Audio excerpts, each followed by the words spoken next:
არა, ჩემოშვილო, ღმერთს სურს, რომ ცნუნებების მეშვეობით ბრძენი გახდე, რომ გახდე ოსტატი. მას სურს, რომ საკუთარი გასწავლოს.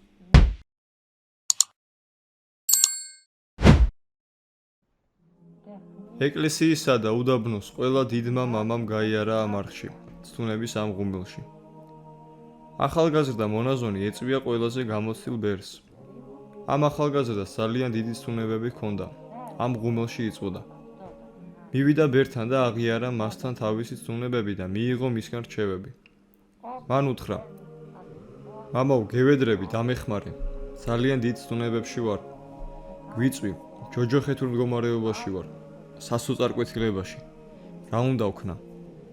ბრძენმა ბერმა უპასუხა: ჩემოშვილო, ღმერთს უნდა რომ ბრძნად გაქციოს. მას უნდა რომ მოგცეს სიბრძნე საღვთო ცოდნისა. რა სიბრძნეზე საუბრობთ, მამაო? მე ჩემი თავი დავკარგე და თქვენ საღვთო ცოდნაზე მელაპარაკებით? ვინ ვარ და რა მდგომარეობაში ვარ, იცით საერთოდ? რაებსაც თქვენ მიყვებით, ესენი უბრალოდ ზღაპრებია. არა, ჩემოშვილო, ღმერთს სურს, რომ ცნუნებების მეშვეობით ბრძენი გახდე, რომ გახდე ოსტატი. მას სურს, რომ საკუთარი გასწავლოს. ახალგაზრდა მონაზონი დაჟინებით ამტკიცებდა, რომ ის გატეხილ მდგომარეობაში იყო. გამოცდილმა ბერმა თქვა: მინდა რომ რაც კი ცუნება გადამიტანია, ყველაფერი ვაღიარო შენს წინაშე, თუმცა მეშინია, არ მინდა რომ გატკინო. რადგან ამის თქმის შემდეგ ის შეიძლება კიდევ უფრო უარეს მდგომარეობაში ჩავარდნილიყო და სასოწარკვეთილებამდე მისულიყო. ნება მომეცი, რომ ეს ერთი რამ გითხრა. იმდენი ცნუნების წინაშე ვიყავი, იმდენჯერ მქონდა ბრძოლა ეშმაკთან, რომ ეს ყველაფერი შენ რომ მოგიყვე, არ ვიცი ჩემ შესახებ უკვე რას იფიქრებ. შიმშილისაგან მიწას ჭამდი, წყურვილისაგან კი ზღვის წყალს. ეშმაკებმა მთის მწვერვალიდან მის ძირამდე დამაგორეს. დაუჯერებელი რამეები გამიკეთეს. და ეს განა 1 ან 2 წლის მანძილზე გრძელდებოდა, არამედ 20. და ამ 20 წლის მანძილზე გადატანილი ერთი და იგივე ცნუნებების შემდეგ საღვთო მადლმა ჩემთან მოსვლა დაიწყო.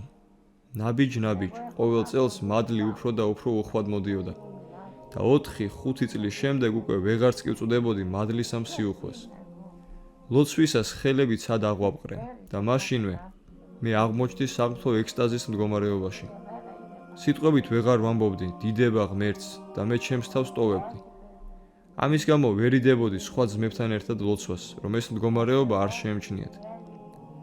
ხედავ ჩემოშვილო ნაყოფს, რომელსაც ამდენი წლოვანი ცნუნებები იძლევა?